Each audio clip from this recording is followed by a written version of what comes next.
Bonjour tout le monde. Alors aujourd'hui, vidéo compte rendu du dimanche 5 juillet 2015. Donc on commence tout de suite avec ce petit tas de câbles. Donc avec mon meilleur ami, on a récupéré le principal parce que ça commence vraiment en 3 vidéos à faire un gros paquet de câbles. Donc on commence à choisir vraiment les principaux parce que sinon il y a vraiment de tout et on s'en sort pas quoi. Les sacs sont plus remplis de câbles qu'autre chose quoi. Donc bah de tout quoi, hein. SATA, du câble, audio, câble Péritel, câble d'iPhone, de tout quoi. Câble Ethernet, téléphonie et compagnie. Donc voilà, bon. Rien de spécial. Ensuite, du câble de cuivre. Encore emballé. Donc là franchement c'est du gâchis. Donc bon, ça pourra resservir. Hein. Et puis ça sera dénudé. Parce que oui je récupère aussi le cuivre. Donc voilà. Ensuite, ce petit écran HP L1906 qui est en panne. Donc aucun signe de vie. Donc on le branche au secteur. Même la LED qui est ici ne s'allume même pas. Donc bon, à réparer. Peut-être dans une prochaine vidéo de dépannage. Donc je verrai ça. En tout cas, la dalle est parfaitement intacte. Hein, donc pas de problème particulier. Ensuite, cet écran-là qui était emballé sous cellophane. Donc sa propriétaire qui l'a jeté, elle a quand même bien donné à la déchetterie. Donc voilà, donc c'est un Image Quest Q17, un Hyundai. Donc voilà, donc une bonne marque qui marche hein, sans problème. Donc voilà quoi, que demande le peuple. On redescend, tac. Voilà, donc un petit disque dur vintage de 4 Go, donc un Medialist 4321. Donc voilà, 4 Go. Voilà, il fonctionne parfaitement, je l'ai testé, hein, pas de secteur défectueux, donc bon. Bon bah voilà, peut-être que ça pourra dépanner une ancienne machine, donc voilà. Ensuite, une petite paire d'haut-parleurs Logitech qui fonctionne. Bon, la qualité du son est moyenne, on va dire, hein, comparé à ce que je peux écouter sur d'autres baffes, donc... mais bon, ça peut toujours dépanner, puis c'est du Logitech, donc c'est quand même une bonne marque. Donc voilà, ça fonctionne. Hein. Donc voilà, rien de spécial. Ensuite par là, un petit processeur, Pentium 3. Alors ça j'adore ce type de système là qu'ils avaient inventé à l'époque Intel là, encastré comme ça, comme si c'était une carte graphique ou une carte PCI. C'est vraiment, c'est cool, c'était vraiment un bon système. C'était plus pratique que les processeurs, au moins ça risque largement moins de s'abîmer que les processeurs quoi. Avec ce truc là, il était quand même protégé derrière le plastique et tout, et puis... c'était quand même un bon petit truc là que j'ai récupéré parce que c'est quand même assez épais hein, comparé à d'autres que j'avais récupéré. Celui-là est quand même de bonne qualité. Donc c'est un Pentium 3 qui est dessus de 700 MHz. Donc voilà. Donc ça je l'ai plutôt récupéré pour le fun, hein, comme la carte qui est ici, hein, qui est une carte RAM hein, de 32 mégabits. Donc voilà, c'est marqué juste là. Donc c'est une mémoire RAM de EDO. Donc voilà. On testé, mais bon, il y a de grandes choses qui fonctionnent puisque c'est de toute façon ça a été emballé, donc bon. Je pense qu'il est même neuf, hein. Ça n'a même pas été ouvert. Donc, bon. Donc voilà. Une petite manette style PlayStation pour PC. Donc voilà. Donc rien de spécial, hein. C'est une fausse marque. Donc voilà. Une batterie de Mac. Donc une marque Apple, hein. Origine Apple. Donc voilà, petite mise au point.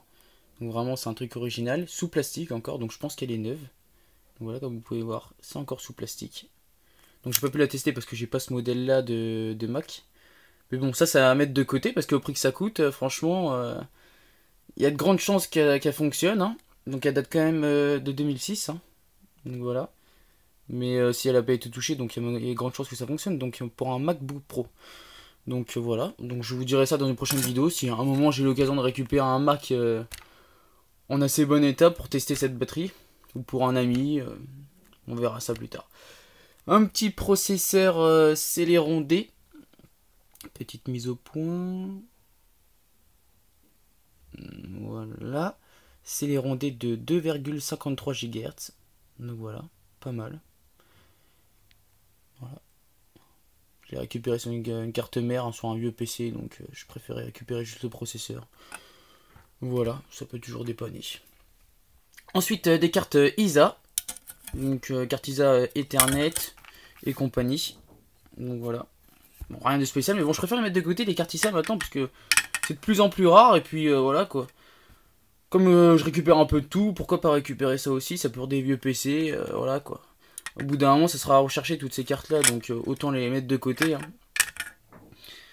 Voilà, ça après, 2 cartes graphiques AGP. Voilà, ancien modèle aussi. Ancien modèle. Donc voilà, tac. Donc bon, super bon état. En super bon état. Je pense que ça c'est des modèles cartes graphiques d'entreprise. Donc il y aura un exceptionnel, mais bon, ça a l'air d'être du résistant quand même. Hein. Et celle-là, qui est, attention, attention, Made in France. Alors maintenant, aller trouver une carte graphique Made in France, franchement, ça court pas les rues. Hein. Ça court pas les rues. Hein. Donc c'est une Synergy Force. Donc voilà. Donc bon, Made in France oblige, il y a de grandes chances que ça fonctionne. Donc je l'ai pas encore testé. Hein. Toutes les cartes là qui sont là n'ont pas été encore testées, mais bon. Il y a de grandes chances que ça fonctionne, hein, donc voilà quoi. Donc c'est cool de trouver ça en déchetterie quoi. Une carte Made in France. Voilà, voilà. Ensuite, un petit appareil non numérique, donc à pellicule, non testé. Ça je l'ai récupéré hein, pour le fun aussi. Hein. Ça sera comme le dernier, hein, de la dernière vidéo, ça sera plus pour brocante. Voilà. À liquider rapidement quoi, parce que bon. À l'heure actuelle, je vois pas trop l'utilité d'utiliser ça, mais bon, peut-être pour un collectionneur, hein, pour des pièces. Donc voilà.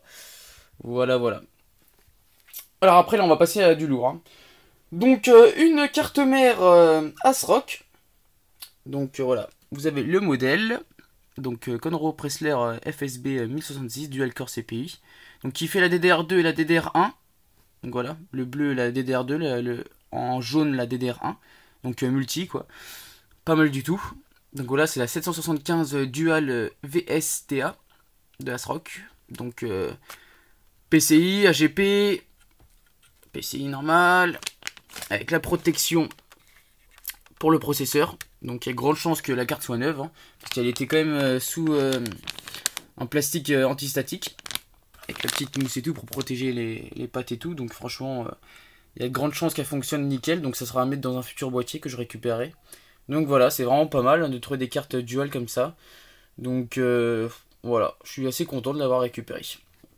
Sous cette carte mère, un vieux coucou, un Dell Inspiron 2500 qui fonctionne. Hein, avec, attends, si j'arrive à l'ouvrir. Avec Windows Millennium. Donc pour vous dire le niveau de truc. Donc, le charnière c'est assez difficile. Wow. C'est vraiment du modèle de pro. Hein. Un gros bloc, hein, il pèse 3 kg le machin. Donc voilà. Donc qui fonctionne nickel. Le seul petit problème, comme vous pouvez voir, c'est la touche qui manque là. Donc bon, après bon, rien d'exceptionnel non plus, mais voilà quoi. Donc qui était fourni avec son disque dur, sa barrette de RAM de 64 mégabits. J'ai un petit peu amélioré en lui rajoutant 32 mégabits de RAM en plus. Donc voilà, complètement complet. Hein. Avec la batterie, le lecteur disquette, donc voilà. De toute façon, ça c'est des modèles qui sont pratiquement increvables. Donc voilà quoi. Donc il n'y avait pas le chargeur, donc j'en avais un de côté, donc j'ai pu le tester, donc voilà quoi. Donc bon, ça met de côté, parce que j'en avais déjà d'autres de ce modèle-là, hein, à peu près, donc voilà. Ça ira rejoindre ses frères. Voilà, voilà. Ensuite, alors là, c'est pas de la merde ça. Bon, il a pris un gros choc, hein. C'est un Acer, un bon modèle Acer, voilà, donc... la partie dalle et la partie coque écran est pétée, comme vous pouvez le voir. Mais la carte mère en elle-même fonctionne. Hein. Et il est complet. Hein. Quand je vous dis complet, c'est qu'il est complet. Là. Il est nickel. Hein. Donc bon, là vous pouvez voir, c'est pitoyable. Donc bon, voilà. Donc sinon, l'écran est complètement mort. Donc j'avais retiré ça directement en déchetterie avec mon meilleur ami. Donc il y a encore la webcam et tout hein, qui est dessus. Hein. Il y avait le câble Wi-Fi blanc qui est sectionné, donc ce sera remplacé aussi, tout comme cette partie là quoi. Comme ça au moins je rachèterai ça à neuf hein, ou d'occasion, ça vaut le coup parce que c'est vraiment un gros modèle hein, quand même. Donc c'était fourni d'origine avec Windows Vista, une ATI Radeon HD 3470 qui est détachable de la carte mère, donc c'est vraiment pratique. Hein. Justement s'il y a un problème de carte graphique, ce qui arrive souvent avec les modèles récents. Au moins c'est remplaçable, ce qui est pas mal du tout. Donc 2 emplacements pour mettre des disques durs. dont un qui est déjà fourni avec le Windows Vista. Donc j'ai pas regardé c'était quoi la capacité du disque dur, mais je pense qu'il a un problème. Il se lance pas sur Vista, donc à regarder, à regarder. Sinon il démarre, hein, ça va dans le BIOS et tout sans problème. Donc 3 Go de RAM et tout. Il a l'air de chauffer pas mal aussi. Donc sûrement en remplacement de la pâte thermique et tout. Donc ça sera vraiment à vous montrer dans une prochaine vidéo, hein, tout comme les autres trucs que je vous ai dit dans les autres vidéos. Par exemple le netbook, j'ai vu que ça valait pas le coup de le réparer au final.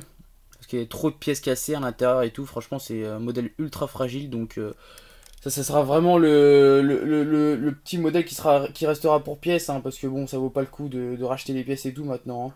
Donc ça sera vraiment pour en mettre sur un autre que je récupérais, un de ces quatre. Donc voilà quoi. Donc, je vous le montre aussi en dessous. Hein, pour vous montrer qu'il est vraiment complet. Bon, bien sûr je cache la licence. Hein. Donc il n'y avait pas la batterie non plus. Bon ça c'est pas un problème. Il y a de grandes chances que la batterie soit dans le bac de pile de la déchetterie. Donc j'irai voir ça la semaine prochaine. Parce que c'est vrai que la plupart des PC portables qui ont été récupérés et compagnie n'avaient pas leur batterie. Donc je pense que le propriétaire a peut-être mis la batterie dans le compartiment batterie. Puis les compagnies. Donc voilà, ce sera à vérifier. Donc voilà, il n'y avait pas de chargeur non plus. Donc j'en avais un. Donc voilà, c'est pour ça que j'ai pu le tester sans problème. Donc voilà. Donc ça c'est à voir dans une prochaine vidéo. Quand il sera remis en état, quand j'aurai racheté les pièces et tout. Mais franchement...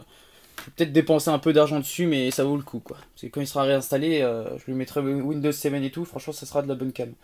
Donc voilà, après, un petit truc sympathique.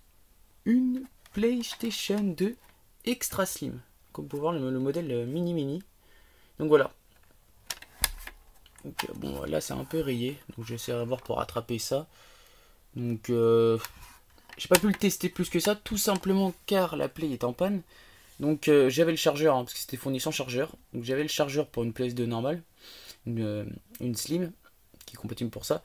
Le problème c'est qu'en fait quand on branche en Péritel, la console s'allume et tout, mais la connexion entre l'écran et la PlayStation ne se fait pas. Donc je pense que ça vient de cette connectif là. Donc je pense que peut-être un problème de soudure hein, à voir. Donc je m'y connais pas spécialement, donc je la démontrerai et je verrai pour les soudures. Mais bon, il y a de grandes chances que ce soit ça parce que le câble fonctionne. Hein. Je l'ai testé sur mon autre Play et tout. Puis la semaine dernière, quand j'avais testé la Play et tout, il n'y avait pas de problème. Donc le câble fonctionne quoi. Donc ça vient sûrement de ces connectiques là. Donc je verrai ça. Donc aussi à voir dans une prochaine vidéo. Avec une manette de PlayStation DualShock qui je pense était pour la PlayStation 1 de la semaine dernière en fait. Comme la benne était à moitié vidée, donc je pense que ça, il y a de grandes chances que c'était avec la Play de la semaine dernière. Parce que celle-là, ça va vraiment pour la PS2 qui est là, quoi. Ça, c'est vraiment style PS1, donc voilà. Avec le petit câble Péritel, non testé pour le moment. Qui était sûrement avec ou la PlayStation de la semaine dernière, ou cette PlayStation-là. Mais c'est plus style gris PlayStation 1, donc bon. Je verrai ça. Après, la surprise est juste sur la gauche. Hein. Donc là c'est quand même une longue vidéo là aujourd'hui, mais bon, il y a quand même beaucoup de matériel quoi. Donc là vous pouvez le voir un peu le reflet, dommage. Donc là une station Pioneer, chaîne Hi-Fi, lecteur DVX, HDMI, Bluetooth, Wi-Fi, vraiment une grosse bête déjà ça c'est vraiment une sacrée machine, hein, une sacrée machine. Donc voilà, récupéré dans une bête pratiquement vide. Donc ça c'est mon meilleur ami qui l'a vu à la fin. Tout comme la grosse surprise qui va arriver après. Donc voilà, au début on avait l'impression qu'il n'y avait vraiment rien dans cette benne. En fin de compte c'est là qu'il y a eu vraiment les deux plus grosses surprises. Donc voilà quoi. Donc avec le petit dock pour iPhone et iPod. Donc voilà. Vraiment cool. Donc j'ai non testé hein, pour le moment. Parce que tout simplement il n'avait pas le chargeur non plus. Tout comme la grosse surprise en fait. Donc sans le chargeur qui est en 19 volts. Donc bon j'ai pas pu le tester. Donc je sais pas si ça vient... du chargeur, de mes chargeurs que j'avais ou pas, mais pour l'instant aucun signe de vie, donc on verra ça. Après une déchetterie, qu'est-ce que je raconte? Une récup non déchetterie. Donc voilà, un réservoir pour des futures soirées. Donc qui fonctionne, hein, le petit robinet fonctionne et tout. Donc voilà, donc pour mettre de la boisson pour que ça soit au frais, c'est vraiment pratique quoi. Donc voilà, les gens jettent vraiment n'importe quoi, donc il n'est pas fissuré, un nickel quoi. Donc voilà. Ça c'est un truc en moins à acheter. Cool.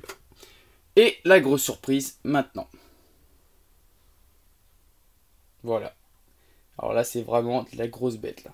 Donc 1970 et c'est un défibrillateur. Attention, donc défibrillateur Thomson TDX07, fabriqué en France. Donc voilà, CGR Deficor TDX07, type CF, donc voilà, tout en français. Hein. Donc là je vous laisse un peu regarder. Donc voilà, tac tac tac. Donc c'est vraiment une sacrée machine, hein. Franchement non testée, hein, comme je vous ai dit, parce que j'ai pas les câbles de fonctionnement, donc bon, assez poussiéreux aussi. Donc qui date de 1970, donc j'ai l'impression parce que c'est juste marqué ici. Donc voilà, donc c'est dans les années 70 je pense, voilà, petite mise au point, JO 2 avril 1970, donc voilà. Thomson, donc là, avec toutes les connectiques. Donc aucune idée de la valeur de ce matériel, mais bon je pense que ça a quand même une grande valeur. Hein. J'ai pratiquement rien trouvé sur internet, donc ni sur le bon coin bien sûr. Hein. Faut peut-être regarder sur eBay ou sur d'autres sites, j'essaie de me renseigner parce que je pense que ça a quand même une sacrée valeur cette machine là. Donc voilà, il y a vraiment du potentiel quoi. Ça c'est vraiment un gros truc, une grosse récup quoi. Que tu vois vraiment très rarement quoi. Donc voilà, on voit ma tête. Donc voilà. Et bah sinon je pense que j'ai fait le tour là. Donc voilà, donc si vous avez des questions et compagnie, hein, si vous voulez vous renseigner un petit peu sur le défibrillateur ou d'autres choses, si vous êtes intéressé aussi pour la vidéo dépannage de l'écran HP qui est juste là, vous me le dites. Hein. De toute façon, dans quelques temps, je ferai une vidéo récapitulative de toutes les récup que j'ai fait, de tout ce que j'ai pu réparer et tester, pour vous montrer où j'en suis, parce que c'est vrai que là, le matériel s'entasse, hein, parce que j'en avais déjà à la base, hein, donc ça commence à faire un gros paquet de récupération. Donc voilà, il va falloir que je me lance vraiment dans la réparation de tout ça, quoi, et dans la vente, parce que ça commence vraiment à s'entasser, là, ça commence à faire gros, quoi, parce que franchement, c'est quand même de très belles récup, quand même. Donc voilà, bon, sinon, la semaine prochaine, hein, et voilà, bonne semaine!